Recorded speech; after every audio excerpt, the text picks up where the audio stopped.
Hello বন্ধুরা, welcome back to my channel. কেমন আছো তোমরা সবাই? আশা করছি সকলেই খুব ভালো আছো। বন্ধুরা, আজকে তোমাদের জন্য আবারও একটা রেসিপি নিয়ে চলে এসেছি। আজকে দেখাবো বন্ধুরা একদম সহজ পদ্ধতিতে, একদম ঘরোয়া উপকরণ দিয়ে তোমাদেরকে জিলিপি বানিয়ে। আর জিলিপিটা এতটাই মুচমুচে আর ক্রাঞ্চি হবে বন্ধুরা, তোমরা কিন্তু একবার না দেখলে বুঝতেই পারবে না, বিশ্বাসই করবে না একদম যে এভাবে এত মুচমুচে জিলিপি বানানো যায়। আর একদম রসালো বন্ধুরা, ওপরটা মুচমুচে আর ভেতরটা রসে ভরা, এতটাই সুন্দর হয়। আর একদম ক্রিস্পি, দেখো বন্ধুরা ভেঙে দিলে কিন্তু গুঁড়ো হয়ে যাচ্ছে। রেসিপিটা শেষ পর্যন্ত দেখতে থাকো, ভালো লাগলে অবশ্যই লাইক, কমেন্ট, শেয়ার, সাবস্ক্রাইব করতে ভুলবে না। আর আমার নতুন বন্ধুদের বলবো প্লিজ চ্যানেলটা সাবস্ক্রাইব করে একটু পাশে থেকো। তো চলো আমি কীভাবে বানালাম রেসিপিটা দেখাই। এই দেখো, প্রথমে একটা বাটি নিয়েছি আর একটা চালনি নিয়ে নিয়েছি। এরপর আমি এর মধ্যে এক বাটি ময়দা দিয়ে দিলাম।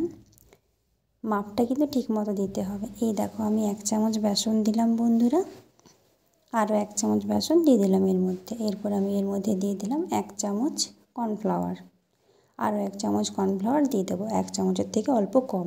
এরপর সবগুলো ভালো করে চালতে হবে, মিহি করে কিন্তু চেলে নিতে হবে বন্ধুরা।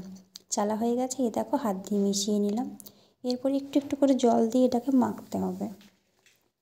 এরকম হালকা হালকা জল দিয়ে এটার একটা ব্যাটার বানাতে হবে বন্ধুরা। এখানে বলে রাখি, তোমরা যতই কিন্তু ফেটিয়ে ফেটিয়ে এটাকে মাখবে ততটাই কিন্তু মুচমুচে হবে জিলিপিটা। তাই বন্ধুরা এটা মাখার সময় একটু নজর রাখবে যে ব্যাটারটা যেন ভালো করে ফেটিয়ে নেওয়া হয়। এই দেখো ব্যাটারটা তৈরি হয়ে গেছে।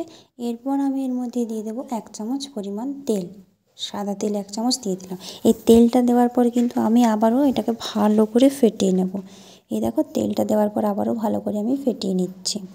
এরপর আমি এর মধ্যে দিয়ে দিলাম সামান্য একটু বেকিং সোডা। এটা কিন্তু বেকিং সোডা বন্ধুরা। তো বেকিং সোডা দেওয়ার পর এটাকে আমি আবারও ভালো করে ফেটিয়ে নেব। এই দেখো চামচ দিয়ে আবারও আমি ভালো করে ফেটিয়ে নিচ্ছি বেকিং সোডাটা দেওয়ার পরে। খুব ভালো করে ফেটাতে হবে, তোমাদের প্রথমেই আমি বলেছিলাম বন্ধুরা।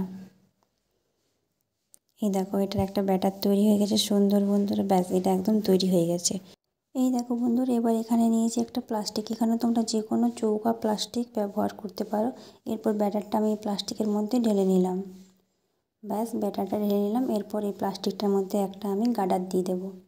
বাস, এখানে তেল বসিয়ে দিয়েছি। এরপর দেখো একটু কেটে আমি জিলিপির আকারে গোল গোল করে প্যাঁচ দিয়ে দিচ্ছি। এটা দিতে কিন্তু খুবই ভালো লাগে বন্ধুরা। এই দেখো কত সুন্দর তৈরি হচ্ছে। কাটতে হবে কিন্তু মাপের বন্ধুরা, বেশি মোটাও করা যাবে না, আবার বেশি পাতলাও করা যাবে না। এই দেখো কত সুন্দর ভাজা হচ্ছে। বাস, এক দিকটা হয়ে গেলে আমি কিন্তু এটাকে উল্টে নেব।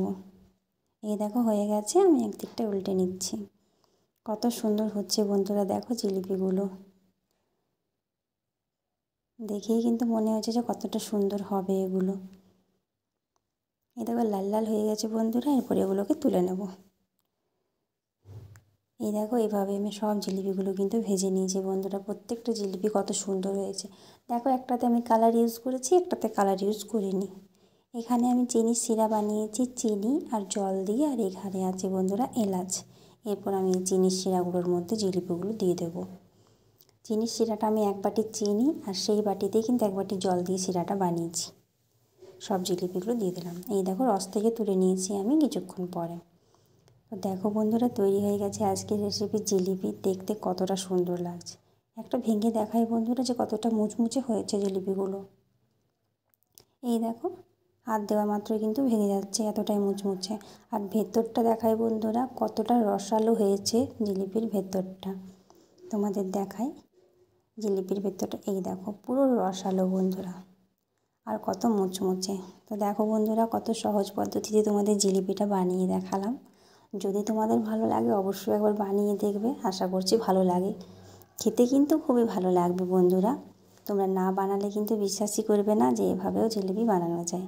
তো ভালো লাগলে অবশ্যই একটা লাইক দেবে। আর এরকম ধরনের আরও রেসিপি পাওয়ার জন্য আমার চ্যানেলটা অবশ্যই সাবস্ক্রাইব করে একটু পাশে থেকো। ভালো থেকো সবাই।